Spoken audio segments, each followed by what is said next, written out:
नमस्कार। हिंदी शाला में आपका स्वागत है। मैं यशोधरा भटनागर।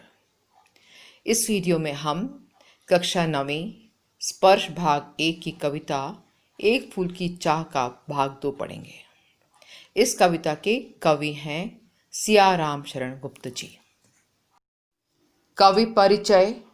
सियाराम शरण गुप्त जी का जन्म 1895 ईस्वी 1895 में झांसी के निकट चिरगांव में हुआ था। इनके बड़े भाई राष्ट्र कवि मैथिली शरण गुप्त जी थे एवं इनके पिता भी कविताएं लिखते थे। ये महात्मा गांधी एवं विनोबा भावे के विचारों के अनुयायी थे, जिसका संकेत इनकी रचनाओं में भी मिलता है। कथात्मकता इनकी रचनाओं का प्रमुख गुण है। कविता के माध्यम से इन्होंने सामाजिक कुरीतियों पर करारी चोट की है। इन्होंने अपने काव्य में देश की ज्वलंत घटनाओं व समस्याओं का जीवंत चित्रण प्रस्तुत किया है। आधुनिक मानव की करुणा, यातना एवं द्वंद्व का समन्वय इनके काव्य में दिखाई देता है। इनकी कुछ प्रमुख कृतियां हैं मौर्य विजय, आर्द्रा, पाथे, मृण्मयी, उन्मुक्त, आत्मोत्सर्ग, दूर्वा दल, दैनिकी नकुल, विषाद, बापू आदि। वर्ष 1941 में इन्हें नागरी प्रचारणी सभा वाराणसी द्वारा सुधाकर पदक प्रदान किया गया। इनकी मृत्यु वर्ष 1963 1963 में हुई। भाषा शैली। एक फूल की चाह कविता में गुप्त जी की भाषा सहज, सरल, व्यावहारिक शब्दावली लिए हुए है। इनकी भाषा मुख्यतः साहित्यिक खड़ी बोली है। संस्कृत की तत्सम शब्दावली यत्र तत्र दृष्टिगोचर हो रही है।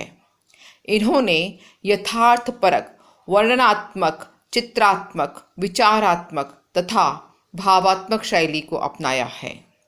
जाति, वर्ण, दल, वर्ग से परे शुद्ध मानवता ही उनका कथ्य है। काव्य में वेदना व करुणा की दिव्य कांति है। इसी कारण यह पाठक के हृदय को स्पर्श करने में सक्षम है। प्रस्तुत कविता सियाराम शरण जी की एक बहुत लंबी और प्रसिद्ध कविता है, एक फूल की चाह का अंश है। इस कविता का मुख्य भाव समाज में व्याप्त छुआछूत की समस्या है। एक मरणासन्न अछूत कन्या की इच्छा थी कि देवी के चरणों में अर्पित किया हुआ एक फूल लाकर उसे कोई दे दे, जिससे वह स्वस्थ हो जाए। उस कन्या के पिता ने यह प्रण किया कि वह अपनी बेटी की इस मनोकामना को अवश्य पूरी करेगा। मंदिर में देवी माँ के फूल लेने के बाद उसके पिता के साथ अन्य भक्तों ने अमानवीय व्यवहार किया, क्योंकि वह एक अछूत था। ईश्वर तक अछूत ना पहुंचे, ऐसी सोच अन्यायपूर्ण है। अछूत भी तो ईश्वर की ही रचना है। अछूत होना पाप नहीं है। इस भावना को प्रकट करते हुए कवि ने मानव की करुणा, यातना एवं द्वंद्व को अपनी कविता में चित्रित किया है। ऊंचे शैल शिखर के ऊपर मंदिर था विस्तीर्ण विशाल, स्वर्ण कलश सर सिजवे हसित थे, पाकर समुदित रवि कर जाल। दीप धूप से आमोदित था मंदिर का आंगन सारा, गूंज रही थी भीतर बाहर मुखरित उत्सव की धारा। शब्दार्थ। शैल पहाड़, शिखर चोटी, विस्तीर्ण फैला हुआ, स्वर्ण कलश सरसिज कमल के समान सुंदर सोने का कलश, विहसित हंसते हुए, समुदित भली प्रकार खिला हुआ, रवि कर जाल सूर्य की किरणों का समूह, आमोदित आनंद से भरा, मुखरित प्रकट। भावार्थ।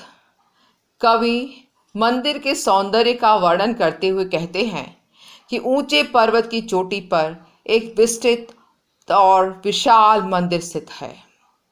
उसका सोने का कलश सूर्य की किरणों से चमकते हुए ऐसे प्रतीत हो रहा है मानो सूर्य की खिली हुई किरणों का स्पर्श पाकर सुनहरे कमल खिल गए हों। धूप दीप की सुगंध से मंदिर का संपूर्ण आंगन महक रहा था तथा उसके चारों ओर उत्सव जैसा उल्लासमय वातावरण व्याप्त था। अगला पद देखिए।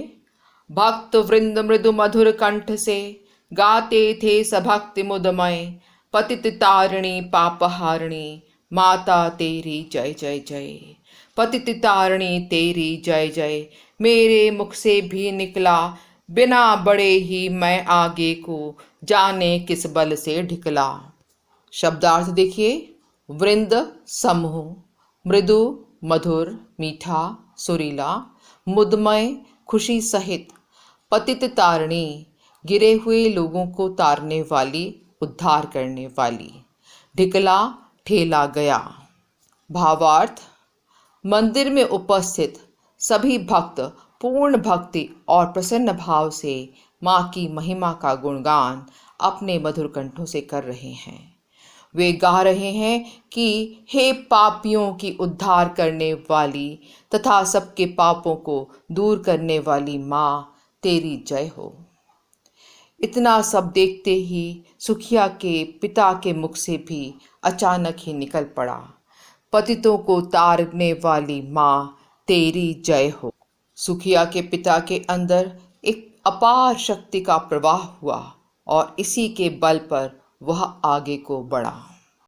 मेरे दीप फूल लेकर वे अम्बा को अर्पित करके, दिया पुजारी ने प्रसाद जब आगे को अंजलि भर के। भूल गया उसका लेना झट परम लाभ सा पाकर मैं, सोचा बेटी को माँ के ये पुण्य पुष्प दूं जाकर मैं। शब्दार्थ। अर्पित भेंट करना, अंजलि दोनों हथेलियों का संपुट, परम लाभ भगवान की कृपा, पुण्य पवित्र पुष्प फूल। भावार्थ। देवी का प्रसाद व फूल लेकर वह मंदिर के अंदर जा पहुंचा। जब पुजारी ने सुखिया के पिता को माँ के चरणों में अर्पित फूल उठाकर दिया तो वह प्रसन्न हो उठा। वह फूल पाने की खुशी में क्षण भर के लिए प्रसाद तक लेना भूल गया, क्योंकि वह इस समय केवल यही सोच रहा था कि उसकी बेटी उस फूल से ही ठीक हो जाएगी। सिंह पौर तक भी आंगन से नहीं पहुँचने मैं पाया, सहसा यह सुन पड़ा कि कैसे यह अछूत भीतर आया। पकड़ो देखो भाग न जावे, बना धूर्त यह है कैसा, साफ स्वच्छ परिधान किए है भले मानुषों के जैसा। शब्दार्थ। सिंह पौर मंदिर का मुख्य द्वार, सहसा अचानक, धूर्त छल करने वाला, परिधान कपड़े, मानुष मनुष्य। भावार्थ। सुखिया का पिता मंदिर के आंगन के मुख्य द्वार तक भी नहीं पहुंचा था कि अचानक ही लोगों ने शोर मचाया कि यह अछूत मंदिर में कैसे घुस आया। लोगों ने कहा कि देखो साफ सुथरे कपड़े पहनकर यह कैसे भले मनुष्यों जैसा बना हुआ है। पापी ने मंदिर में घुसकर किया अनर्थ बड़ा भारी, कलुषित कर दी है मंदिर की चिरकालिक शुचिता सारी। ऐ क्या मेरा कलुष बड़ा है देवी की गरिमा से भी, किसी बात में हूँ मैं आगे माता की महिमा के भी। शब्दार्थ। अनर्थ भयंकर पाप, कलुषित अपवित्र, चिरकालिक लंबे समय से बनाई हुई, शुचिता पवित्रता। मंदिर में उपस्थित सभी लोगों ने कहना शुरू कर दिया कि सुखिया के पिता ने मंदिर में घुसकर मंदिर की वर्षों पुरानी पवित्रता नष्ट कर दी है। उसके प्रवेश से मंदिर अपवित्र हो गया है। सुखिया के पिता ने कहा कि क्या मंदिर में आने का उसका पाप भगवती माँ की महिमा से भी बड़ा है। उसने तर्क देते हुए कहा कि देवी के महत्व से बढ़कर किसी की महिमा नहीं होती, तो उसके मंदिर में प्रवेश करने से मंदिर अपवित्र कैसे हो गया। अगला पद देखिए।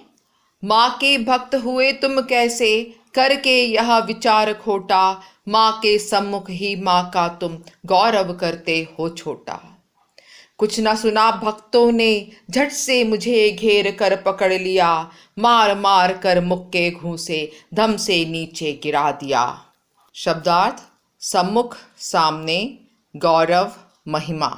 भावार्थ सुखिया का पिता भक्तों से पूछता है कि क्या उसका पाप देवी की महानता से बढ़कर है।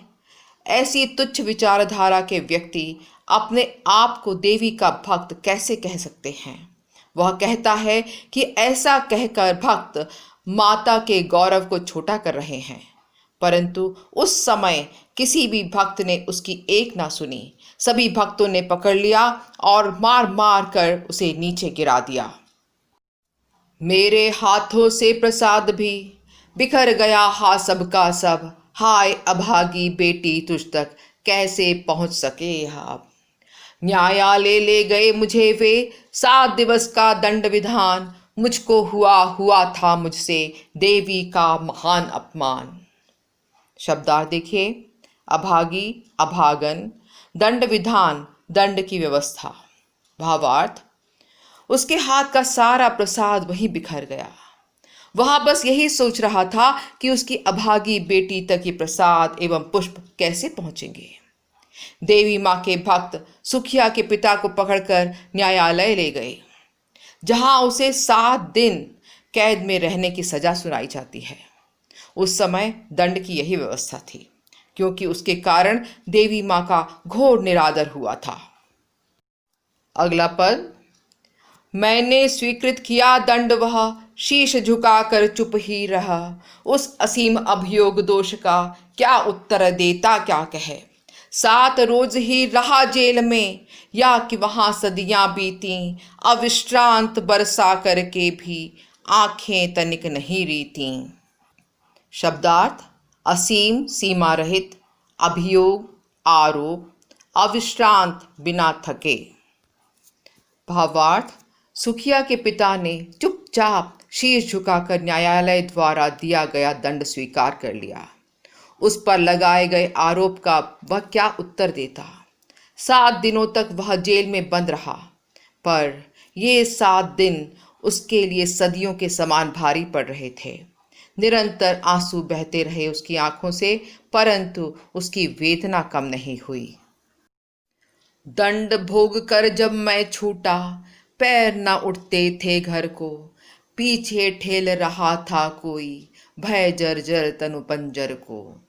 पहले की सी लेने मुझको, नहीं दौड़ कर आई वह, उलझी हुई खेल में ही हा, अब की दी न दिखाई वह।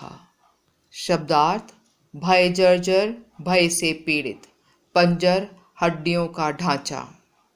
भावार्थ देखिए, जब वह 7 दिनों के दंड को भोगकर बाहर निकला, कारावास से बाहर आया, तब उसके पैर घर की तरफ नहीं उठ रहे थे।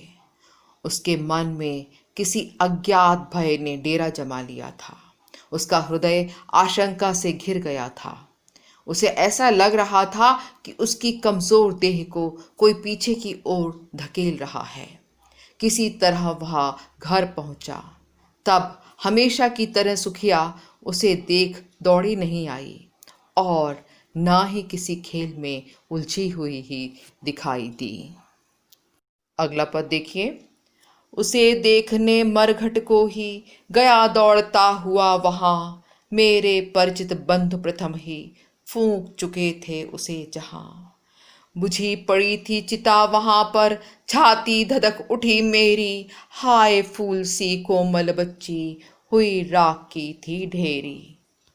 शब्दार्थ मरघट, शमशान घाट, परिचित, जान पहचान के, बंधु, संबंधी, रिश्तेदार, धधक उठी, जल उठी। भावार्थ सुखिया के पिता उसके घर पर ना होने से बहुत दुखी हुए और वे दौड़ते हुए सीधे शमशान घाट पहुंच गए, पर उसके वहां पहुंचने से पहले ही उसके परिचित सुखिया की चिता जला चुके थे, उसकी चिता को अग्नि दे चुके थे। उसके पिता की छाती ऐसा हृदय विदारक दृश्य देखकर धधक उठी। उसकी फूल सी कोमल बच्ची अब राख के ढेर में बदल चुकी थी। अंतिम बार गोद में बेटी, तुझको ले न सका मैं हा, एक फूल माँ का प्रसाद भी तुझको दे न सका मैं हा। सुखिया का पिता स्वयं को कोसने लगता है कि सुखिया को आखिरी बार वह अपनी गोद में भी ना ले सका। सुखिया की अंतिम इच्छा थी कि उसे देवी माँ के चरणों का फूल चाहिए, पर वह उसकी यह इच्छा भी पूरी नहीं कर पाया। यह सब उसे एक अभागा पिता होने का अपराध बोध करा रही थी। अछूत होने के कारण वह स्वयं को सचमुच ही भाग्यहीन अनुभव कर रहा था।